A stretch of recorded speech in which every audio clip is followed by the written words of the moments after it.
தமிழ்நாடு பாஜக மாநில தலைவராக இருக்கு அண்ணாமலை அவர்கள் மாற்றம் போறதா ஒரு தகவல் வந்துருக்கு. இன்னும் தலைவரா இருக்கிறாரா? இதுவரைக்கும் அவர் தான் தலைவர். அப்படியா? மாற்றப்படலையே.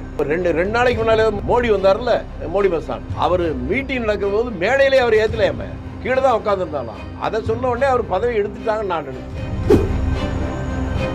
தமிழ்நாட்டில் பாஜகவுக்கு யாரை தலைவராக போட்டாலும் இங்க ஒன்றும் வராது. நல்ல நிலத்துல விதைச்சா அது பயிர் வளைக்கும், பாறையில விதைச்சு எப்படி வரும்? ஒன்றும் வராது. ஆனா பிரதமர் மோடி அவர்களே தமிழ்நாடு மாநில தலைவரா அண்ணாமலை வந்ததுக்கு அப்புறமா பாஜக தமிழ்நாட்டில் வளர்ந்துருக்குன்னு தொடர்ச்சியா பேசுறாரு இல்லையா? பேசுவாருங்க. அப்புறம் எங்க மேடையில ஏத்துல அவர் கிண்டல் பண்ணியிருக்காருன்னு அர்த்தம். ரொம்ப வளர்ந்து போச்சுன்னு சொல்லி கேலி பண்ணியிருக்கிறாரு. நம்ம தான் கேலி பண்றோம்னு பார்த்தா மோடியே கேலி பண்ணிட்டாரு. அண்ணாமலை பெரிய கில்லாடி தான். மோடியை அசிங்கப்படுத்திட்டார். வார்த்தை பாத்தீங்களா? அவர் மனதுக்குள்ள இருக்கிற அந்த கசப்பை எப்படி வார்த்தையில பயன்படுத்துறாங்க. இது வந்து மோடியை அவமானப்படுத்துற வார்த்தை. நீ பெரிய பிரதமர் நினைக்காத, எங்க ஊர் முதல் மந்திரி உன்னை அசிங்கப்படுத்திட்டாரு அப்படின்னு சொல்றது யாரை அவமானப்படுத்துவது? அதனால அண்ணாமலையோ இவ்வளவு நாள் நான் யோசிக்கல, இப்பதான் தெரியுது அவர் ரொம்ப விவரமா மோடியை காலி பண்ண.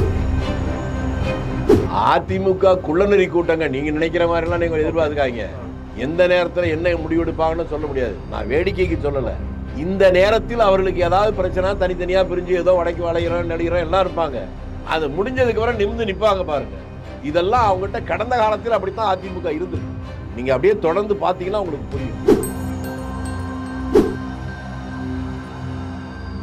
அரசியல் களம் நேயர்களுக்கு வணக்கம். இன்றைக்கு நம்மோடு நேர்காணலுக்காக காங்கிரஸ் கட்சியை சேர்ந்த மூத்த பிரமுகர் திருச்சி வேலுசாமி அவர்கள் நம்மோடு இணைந்திருக்கிறார். அவரோடு பேசலாம். ஐயா வணக்கம். வணக்கம். தமிழ்நாடு பாஜக மாநில தலைவராக இருக்கிற அண்ணாமலை அவர்கள் மாற்றம் போறதா ஒரு தகவல் வந்துட்டு இருக்கு. இன்னும் தலைவரா இருக்கிறாரா?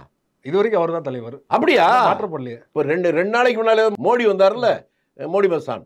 அவர் மீட்டிங் நடக்கிற போது மேடையிலே அவர் ஏத்தலையாம, கீழே தான் உட்கார்ந்து இருந்தாலும்.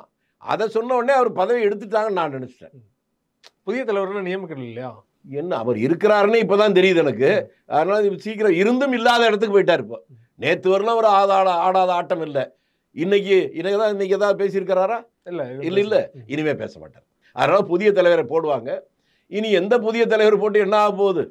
தமிழ்நாட்டில் பாஜகவுக்கு யாரை தலைவராக போட்டாலும் இங்க ஒன்றும் வராது. நீங்க நல்ல நிலத்துல விதைச்சா அது பயிர் வளைக்கும், பாறையில விதைச்சு எப்படி வரும்? ஒன்றும் வராது. ஆனா பிரதமர் மோடி அவர்களே தமிழ்நாடு மாநில தலைவரா அண்ணாமலை வந்ததுக்கு அப்புறமா பாஜக தமிழ்நாட்டில் வளர்ந்துருக்குன்னு தொடர்ச்சியா பேசுறாரு இல்லையா? பேசுவாருங்க. அப்புறம் எங்க மேடையில ஏத்துல அவர் கிண்டல் பண்ணியிருக்காருன்னு அர்த்தம். ரொம்ப வளர்ந்து போச்சுன்னு சொல்லி கேலி பண்ணியிருக்கிறாரு. நம்ம தான் கேலி பண்றோம்னு பார்த்தா மோடியே கேலி பண்ணிட்டாரு. இப்பதான் தெரியுது. அது நீ அண்ணாமலை ஏதாவது பேசியிருக்காங்க கேட்டீங்களா? நேற்று இன்னைக்கு பிரதமர் மோடி வந்த அன்னைக்கு வந்து ஊட்டியில வந்து முதலமைச்சர் போயிட்டாரு, ஸோ வேணும்னே வந்து மோடி அவர்களை புறக்கணிச்சுட்டு அங்கே போயிருக்காரு, அசிங்கப்படுத்திட்டாரு அப்படின்லாம் அவர் பேசியிருக்காரு, குற்றச்சாட்டு வச்சிருக்காரு. எவ்வளவு நாசுக்கா சொல்லியிருக்காரு பாருங்க. அண்ணாமலை பெரிய கில்லாடி தான். மோடியை அசிங்கப்படுத்திட்டார். வார்த்தை பார்த்தீங்களா? அவர் மனதுக்குள்ள இருக்கிற அந்த கசப்பை எப்படி வார்த்தையில பயன்படுத்துறாரு பாருங்க. இது வந்து மோடியை அவமானப்படுத்துற வார்த்தை. அது நீ பெரிய பிரதமர் நினைக்காத, எங்க ஊர் முதல் மந்திரி உன்னை அசிங்கப்படுத்திட்டாரு அப்படின்னு சொல்றது யாரை அவமானப்படுத்துவது? அதனால அண்ணாமலையோ இவ்வளவு நாள் நான் யோசிக்கல, இப்பதான் தெரியுது அவர் ரொம்ப விவரமா மோடியை காலி பண்றார். தொடர்ச்சியா வந்து இங்க இருக்கிற அதிமுக தலைவர்களும் டெல்லிக்கு போயிட்டு வந்துட்டு இருக்காங்க. செங்கோட்டையின் தலைமையில தனி அணி அப்படிலாம் சொல்றாங்க. ஸோ அதிமுக வந்து ஃபுல் கண்ட்ரோல் பாஜக ஏற்கனவே எடுத்துட்டாங்கன்னு குற்றச்சாட்டு வந்தது. இப்போ இந்த எலெக்ஷன்ல அதான் நடந்துகிட்டு இருக்கா? அதிமுக குள்ளநெறி கூட்டங்க நீங்க நினைக்கிற மாதிரி எல்லாம் நீங்க எதிர்பார்க்காங்க. எந்த நேரத்தில் என்ன முடிவெடுப்பாங்கன்னு சொல்ல முடியாது. நான் வேடிக்கைக்கு சொல்லல. இந்த நேரத்தில் அவர்களுக்கு ஏதாவது பிரச்சனை தனித்தனியா பிரிஞ்சு ஏதோ வடக்கு வளைகிறோம் நடிகிறோம் எல்லாம் இருப்பாங்க.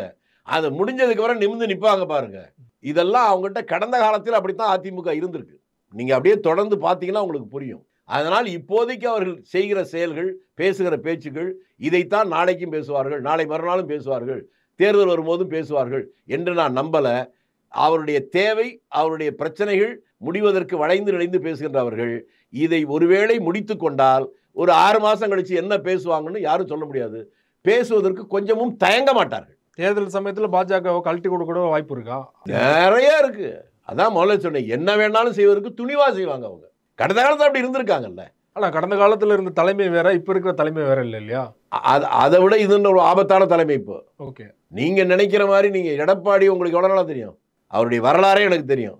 ஒரு சின்ன கிராமத்தில் பிறந்து ஒரு சாதாரண ஒரு சின்ன ஒரு வெள்ளை வண்டி வச்சு அப்படி வந்தவர். அப்படி வந்தால் எவ்வளோ அனுபவம் இருக்கும். அந்த அனுபவசாலியை நீங்கள் அண்டர் எஸ்டிமேட் போடுறீங்களே. அவர் யாரை எந்த நேரத்தில் எப்படி பண்றதுன்னு அவருக்கு தெரியாத மனிதர் அல்ல. அவர் வெள்ளந்தின்னு நான் நினைக்கல. அரசியலில் எந்த நேரத்தில் பணியணுமோ அப்ப பணிஞ்சு, எப்ப நிமிரணுமோ அப்படி நிமிர்றத கடந்த காலத்திலே நீங்க புரிஞ்சிருப்பீங்க. அந்த குணம் இருக்கிற வரை நீங்க வந்து எஸ்டிமேட் போடவே முடியாது. ஆனா நிறைய வழக்குல மாட்டிக்கிட்டாரு. ஊழல் வழக்குல வந்து வழக்குல மாட்டாத ஒரு அரசியலை சொல்லுங்க. அது வேறு சார். வழக்கில் மாட்டினதுனாலே ஒருத்த மாறிடுவாங்கிறதெல்லாம் இல்லை. ஆனா இவரோட தேவை வந்து பாஜக இருக்குது இல்லையா? சோ இவர் வந்து என்ன வேணாலும் பண்ணலாம் இல்லையா? அந்த வழக்கை காட்டி மிரட்டுறாங்க இல்லையா? நான் உங்களுக்கு திரும்பி கேட்கறேங்க, ஒரு 100 வழக்கு இது போட்டிருப்பாங்களா? தமிழ்நாட்டில் ரைடு நடந்துக்குமா இடி? நடவடிக்கை எடுத்த ஒண்ணு சொல்லுங்க. இந்த இடி ரைடு, இன்கம் டாக்ஸ் ரைடு எல்லாமே அவங்க அரிப்பை ஆபத்து இல்லாமல் தீர்த்து கொள்வதற்கு இதை கருவியா பயன்படுத்து மத்திய அரசு. அவ்வளவுதான். இந்திய நாட்டுடைய வரலாறுலயே கிடையாது. சீஃப் செக்ரட்டரியேட்ல சீஃப் செக்ரட்டரி ஆபீஸ்ல போய் ரைடு எடுத்தாங்களா? நிறைய ஆவணங்கள் கிடைச்சு சொன்னாங்களா? எத்தனை வருஷம் ஆச்சு? ஏதாவது நடவடிக்கை எடுத்திருக்காங்களா? உதாரணத்துக்காக சொல்றேன். இது மாதிரி எத்தனையோ ரைடு நடந்துச்சு, எதுக்குமே எந்த முடிவும் இல்லை. அதனால ரைடு எல்லாம் இப்ப பழகி போச்சு. கொஞ்சம் நீங்க தயவு பண்ணி சொல்றீங்க, நிறைய பேர்ட்ட சொல்லி பார்த்தேன், யாரும் கேட்க மாட்டாங்க. என் வீட்டுக்கு ஒரு ரைடு விடுங்களேன். நீங்களே ஆசைப்பட்டு கேட்குறீங்க. விருப்பப்படுறாங்க. வேணா இன்னொன்று வேணாலும் எக்ஸ்ட்ராவும் சொல்லிடுறேன், இந்த மீடியாவிலே சொல்லிடுறேன். ஒரு 10 கோடி ரூபாய்க்கு நீங்களே கொண்டு வந்து வச்சு அதை வீட்டில் எடுத்தோன்னு கூட சொல்லுங்க, நான் மறுக்கவே இல்லை. ஆமா, ஏன் பணம்னு கூட சொல்றேன். அதுக்கப்புறம் தான் நம்ம ஆளுக்கு மதிப்பாகி போட்டிருக்கு. அதுக்காக சொல்றேன். ஒருவேளை வந்து நீங்க சொல்ற மாதிரி வந்து கடைசி நேரத்தில் கழட்டி விட கூட வாய்ப்பு இருக்கு. ஆனா வந்து கழட்டி விடாம அதிமுக பாஜக கூட்டணி தொடர்ந்தால் திமுகவுக்கு பிளஸ் சாதகமாக. இது வந்து இஃப் அண்ட் பட்ஸுக்காக பேசுவது என்பது அரசியல் அல்ல. அரசியலில் எதுவும் நடக்கும், எப்போதும் நடக்கும், எப்படியும் நடக்கும். நீங்க தமிழ்நாட்டுடைய கடந்த கால வரலாறு பார்த்தீங்கன்னாவே உங்களுக்கு தெரியும். அதை விளக்கம் சொல்லணுங்கிற அவசியம் இல்லை. நான் வழக்கமா சொல்றதுதான், அரசியலில் இன்று வரை ஒன்று மட்டும்தான் உறுதி, காங்கிரசும் பிஜேபியும் கூட்டு சேர முடியாது. அதை தவிர எந்த கட்சி வேண்டாலும், எப்போது வேண்டாலும், எப்படி வேண்டாலும் கூட்டு சேரும் என்பதுதான். திமுக அதிமுக சேர்ந்து இந்த வரலாறு உங்களுக்கு தெரியுமா? தெரியாதா? திருப்பத்தூர்ல ஒரு பை எலெக்ஷன் நடந்து தெரியுமா? எம்ஜிஆர் சீஃப் மினிஸ்டர் அப்போ காங்கிரஸ் இடைத்தேர்தலில் காங்கிரஸ் நிக்குது. காங்கிரசும் திமுக தான் கூட்டணி. ஆனா எம்ஜிஆர் வழிக்கு அவரே ஆதரிச்சாரு. ஏடிஎம்கே காரனா ஆதரிச்சு ஓட்டு போட்டு ஜெயிக்க வச்சாங்க தெரியுமா? அதனால அவர்களும் கூட்டு சேர்ந்திருக்காங்க. அதனால தான் நான் ரொம்ப எச்சரிக்கையா சொன்னேன், காங்கிரஸ் பாஜக கூட்டணி தவிர வேறு எது வேண்டாலும் நடக்கலாம். இந்த தேர்தலில் நடிகர் விஜய் அவர்களுடைய தமிழக வெற்றி கழகமும் புதுசா என்ட்ரா இருக்காங்க இல்லையா? அவர்கள் எந்த அளவுக்கு தாக்கத்தை ஏற்படுத்துவாங்க நினைக்கிறேன்? இல்லை, அதாவதுங்க, ஒரு தேர்தல் முடிகிற வரை இப்படித்தான் அப்படித்தான் சொல்ல முடியாது என்பது உண்மையாக இருந்தாலும், நான் ரொம்ப ஆனஸ்டா சொல்றேன், நான் விஜயை அண்டர் எஸ்டிமேட் போடல. அவர் பெரிய சித்தாந்தவாதி, பெரிய கொள்கைவாதி, பெரிய தியாகி அப்படின்லாம் சொல்லல. ஆனால் எந்த ஒரு எதிர்பார்ப்பும் இல்லாமலே அவருக்கு பின்னாலே ஒரு இளைஞர் கூட்டம் இருக்கிறது என்பதை நான் உணர்கிறேன். அது இன்னமும் ஆபத்தான ஒரு விஷயம். அந்த இளைஞர் கூட்டத்தை அவர் சரியான பாதையில் அழைத்து சென்றால் அது அவருக்கும் நல்லது, தமிழ்நாட்டுக்கும் நல்லது. ஒருவேளை ஏதாவது ஒரு தவறு நடந்தால், இளைஞர்கள் வெறும் உணர்ச்சியை மட்டும் வைத்திருக்கிற இளைஞர்கள், ஒரு தவறு நடந்து விட்டால் காட்டாற்று வெள்ளம் போல அது தமிழ்நாட்டு அரசியலுக்கு ஒரு நாசத்தை விளைப்பதற்கு வாய்ப்பு இருக்கு. அதனால அந்த இளைஞர்களை சரியான பாதையில் அவர் அழைத்து செல்வது அவருக்கு மட்டுமல்ல, எல்லாரும் கவலையோடு பார்க்க வேண்டிய விஷயம். முதல்ல அந்த பாதை அவருக்கு தெரியும் இல்லையா? அரசியல் தெளிவு அவருக்கு இருக்குன்னு நினைக்கிறேன். இருக்கா இல்லை நீங்க நான் நினைக்கிறேன் இல்லைங்க. உங்கள்கிட்ட என்ன திறமை இருக்கு நான் சொல்ல முடியாது, என்கிட்ட என்ன திறமை நீங்க சொல்ல முடியாது. இல்ல, இத்தனை ஆண்டுகளும் பார்த்திருப்பீங்களா? 2 ஆண்டுகள் நீங்க சொன்னா, இது 2 ஆண்டுகள் ஆயிடுச்சு சொன்னாதான் உங்களுக்கு தெரியும். 1972 73 ஜெயகாந்தன் அவர் அப்ப கல்லூரியெல்லாம் பேசுறப்போ நான் தான் ஏற்பாடு பண்ணி கொடுத்தேன். திருச்சியில ஈவேரா கல்லூரின்னு ஒன்று இருக்கு. அப்பெல்லாம் ரவுடி பைய காலேஜ்னு சொல்லுவாங்க. அந்த முத்தமிழ் மன்றத்துக்கு திருநாவுக்கரசு, நான் மறக்கவே முடியல, அவன் தான் காங்கிரஸ் சார்பில் அங்கே சேர்மனாக இருந்தான். என்கிட்ட தான் சொன்னான், உனக்கு தான் அவர் வேண்டியவராச்சே, முத்தமிழ் விழாவுக்கு அவர் பெரிய எழுத்தாளராச்சே, பேசுவாரேன்னு ஃபிக்ஸ் பண்ணி கொடுத்தேன். மேடையில் போய் மேடையில் அவர் பேர் சொன்ன எழுந்த உடனே அவ்வளோதான், முன்னாடி இருக்க பசங்களாம் ஆன்னு கத்துனாங்க, கேலி பண்ணாங்க. அவர் ரொம்ப உணர்ச்சி வசப்பட்ட ஒரு எழுத்தாளர் மட்டும் இல்லை. முன்னால் மைக்கு வந்தார், அவருடைய குரல் வந்து கடுமையான குரல், ஷட் அப் அப்படின்னார். கொஞ்சம் அடங்குனாங்க. அடுத்து சொன்னார் பாருங்க, உனக்கென்னடா திமிர், உனக்கென்னடா ஆணவம், உனக்கென்னடா கொழுப்பு, கல்லூரியிலே படிக்கிறோம் என்று திமிர் தானே உனக்குன்னாரு. எல்லாம் அப்படியே பார்த்தான். உனக்கு ஒன்று தெரியுமா, பேசுகின்ற இந்த ஜெயகாந்தன் மழைக்காக கூட கல்லூரி வளாகத்தில் ஒதுங்கியதில்லை. ஆனால் நான் எழுதியதைத்தான் நீ கல்லூரியில் படித்துக் கொண்டிருக்கிறாய், உனக்கென்னடா திமிர். இதுதான் நீங்க கேட்ட கேள்விக்கு பதில். யாரிடம் என்ன இருக்குன்னு சொல்ல முடியாது. சாக்ரட்டிஸ் எந்த காலேஜில் படித்தார்? ஏதாவது ஸ்கூல்லையா படித்தாரா? அவர் உளறி கொண்டு போனதெல்லாம் அது தத்துவமாக இன்று வரை கண்டுபிடிக்க முடியாமல் இருக்கு. அதனால இவர்கிட்ட தான் திறமை இருக்கு, இவர்கிட்ட இல்லை என்றெல்லாம் யாரையும் எதிர்பார்க்க முடியாது. காலம்தான் அதை உணர்த்த முடியும். அதனால அவர்கிட்ட திறமை இருக்கா இல்லை என்பதை உடனே நாம் தீர்மானிக்க முடியாது. எதிர்காலத்தில் தான் அவர் ப்ரூவ் பண்ணும். நிறைய ஒரு கேள்வி, கிட்டத்தட்ட 50 ஆண்டுகள் அரசியல் நீங்க கூண்டு பார்த்துக்கிட்டா இந்த கேள்வி, ஒரு நடிகரா விஜய் அவர்கள் இந்த தேர்தலில் தனித்து நின்று அவருடைய செல்வாக்கு காட்டுறது நல்லதுன்னு நினைக்கிறீங்களா, இல்ல கூட்டணி போறது நல்லதுன்னு நினைக்கிறீங்களா? ஃபர்ஸ்ட் தேர்தல் இது அது வந்து அவர் தாங்க அந்த முடிவு எடுக்கணும். நீங்களும் அவருக்கு ஆலோசனை சொல்வது என்பது அது சரியான அணுகுமுறை அல்ல.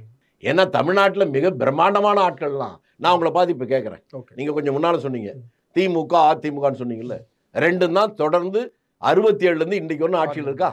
சரியா? 55 ஆண்டுகளுக்கு மேல இருக்கு. எந்த தேர்தலாவது இவங்க தனியா நின்று இருக்காங்களா? அப்ப கூட்டணி நிக்கணுமா தனியா நிக்கணுமா அப்படிங்கிற கேள்வி இவருக்கு மட்டும் போய் கேட்குறீங்க. அது அவருடைய உரிமை. தனியா நிக்கலாம், கூட்டணியில் நிக்கலாம், தனியாத்தான் நிற்பேன் என்று கர்ஜித்து அதுக்கப்புறம் கூட்டணி கூட முயற்சி பண்ணலாம். அதனால அது அவருடைய முடிவு. சூழ்நிலையும் சந்தர்ப்பமும் அவர் விரும்பினாலும் விரும்பாவிட்டாலும் ஒரு நிர்பந்தத்தை உருவாக்குற சூழ்நிலையும் வரலாம். 2021 தேர்தலில் திமுக கூட்டணி சேர்த்து 200 தொகுதிகளுக்கு மேலே வெற்றி பெறும்னு சொன்னாங்க, அது நடைபெறல. ஆனால் தொடர்ச்சியாக இந்த தேர்தலையுமே பார்த்தீங்கன்னா 200 தொகுதிகளுக்கு மேலே வெற்றி பெறுவோம், எளிதாக இருக்குது, எங்களுக்கு எதிராக யாருமே இல்லை அப்படிங்கிற ஒரு ரீதியில் தொடர்ச்சியாக ஸ்டாலின் அவர்கள் பேசிட்டு வரார் இல்லையா? அவ்வளோ எளிதாக இருக்குன்னு நினைக்கலாம். நீங்க என்ன சொல்றீங்க? அவரோட நாங்கள் தோத்து போயிடுவோம்னு சொல்ல நினைக்கிறீங்களா? அரசியல் கட்சியுடைய தலைவன் அப்படி தாங்க பேச முடியும். அது எந்த அளவுக்கு கீழே சரியா இருக்கா இல்லையான்னு நீங்க தான் யதார்த்த வாழ்க்கையை பார்த்துக்கணும். அவர் ஆட்சியில் இருக்கிறார், கட்சி ஒரு பெரிய கட்சி, நீண்ட பாரம்பரியமுள்ள ஒரு கட்சி. அந்த கட்சியினுடைய தொண்டர்களை எப்போதுமே அந்த உணர்ச்சியோட வச்சுக்குவது அது அவருடைய கடமை. இது ஒவ்வொரு கட்சி தொண்டனுக்கு இருக்கும். இன்னும் ஒரு எம்எல்ஏ கூட வராத கட்சி, நான் பேர் சொல்ல விரும்பல, அவர்களுடன் நாளைக்கு ஆட்சிக்கு வருவோம், நாம் இந்த நாட்டை பிடிப்போம் என்று சொல்லிக்கிட்டு இருக்கிற போது, ஆட்சி அதிகாரத்தில் நீண்ட காலம் இருந்த ஒரு கட்சி இன்றைக்கு அதிகாரத்தில் இருக்கக்கூடிய முதலமைச்சர் நாங்க என்ன தோத்து போயிடுவோம்னு சொல்லுவாரு. அதனால தேர்தலில் பேசுவது இதுதான் உள்ளத்திலிருந்து தான் வருது, இதுதான் உண்மை அப்படிங்கிறது. தொண்டர்களை உற்சாகப்படுத்த, மக்களுடைய நம்பிக்கை உருவாக்கி தனக்கு ஆதரவாக தேடுவதற்கு வார்த்தைகளை பயன்படுத்துவது என்பது வேறு. அதை மக்கள் ஏற்றுக்கொண்டால் 200 என்ன 234 இடத்தை ஜெயிச்சாலும் ஜெயிக்கலாம்.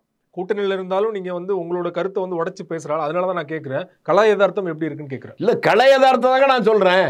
நீங்க மக்கள் 10 மாசம் கழிச்சு நடக்க போற தேர்தலில் இப்படித்தான் இருப்பான்னு இன்னைக்கு நான் சொன்னா, நீங்க முதல்ல சொன்னீங்க பாருங்க, ஒரு 50 வருஷத்துக்கு மேல நீங்க அரசியல் இருக்கேன்னு, அந்த அரசியல் இருந்து வேஸ்ட்னு அர்த்தம். கலை யதார்த்தம் என்பது நீங்க இன்னொன்னு பாட்டு நான் சொன்னா வேடிக்கைக்கு சொல்ல, ஓட்டு போடுறதுக்கு லைன்ல நிக்கிற போது, முதல்ல நிக்கிற போது நினைக்கிற நினைப்போட ஓட்டு போடுற போது நினைக்கிறேன் பண்றவனே ரொம்ப பேர் மாறுறான். ஒரு 5 நிமிடம் 10 நிமிடத்திலே மனமாற்றம் இருக்கு. மாற்றம் ஒன்றுதான் மாறாது. அதனால மக்கள் மனதில் எப்போது எப்படிப்பட்ட மாற்றம் வரும் தெரியாது. அவர்களை தொடர்ந்து தங்களுக்கு ஆதரவான மனநிலை உருவாக்குவதற்கு தான் நீங்க முன்னால சொன்னதை போல பேச்சு நடவடிக்கைகள்லாம். நல்லது செஞ்சுட்டா மட்டும் இந்த மக்கள் ஓட்டு போட்டுருவாங்க, தப்பா செஞ்சா ஒதுக்கிட்டுவாங்க, அதுவும் இல்லை. நீங்க கடந்த காலத்துல பாருங்க, தமிழ்நாட்டில் பல பேர் அயோக்கியர்கள் பல பேர் பெரிய வெற்றி அடைந்தது பார்த்திருக்கோம். உத்தமமான பல தலைவர்களும் தோன்றிருக்காங்க. நான் காங்கிரஸ்காரனை விட்டுருவோம். இப்போ இருக்கிற நல்ல கண்ணு அவர் யோகியம் தானே, அவர் தேர்தலில் தோத்து போனார். எப்படி ஏன் தோத்தாரு? மக்கள் ஓட்டு போடல. அப்ப மக்கள் ஓட்டு போடல, அதுக்கு என்ன காரணம்? நல்ல வேணும் ஓட்டு போடுறான்னு சொல்ல முடியாது, தப்பானவனு ஓட்டு போட மாட்டான்னு சொல்ல முடியாது. அந்த தேர்தல் நேரத்தில் இருக்கக்கூடிய ட்ரெண்டுக்கு தகுந்த மாதிரி மக்களுடைய மனோநிலை வரும். அதனால அதுவரையிலும் பொறுத்திருந்து தான் பார்க்கணும். அந்த கடைசி 2-3 நாட்கள்ல தான் ஓரளவுக்கு நம்ம மக்கள் மனோநிலையை கணிக்க முடியும். ரொம்ப நன்றி சார். சமகால அரசியல் தொடர்பாக பல்வேறு விஷயங்களை உங்க நேரத்தை ஒதுக்கி எங்களோட விரிவாக பகிர்ந்து கொண்டீங்க. மிக்க நன்றி. நன்றி, வணக்கம்.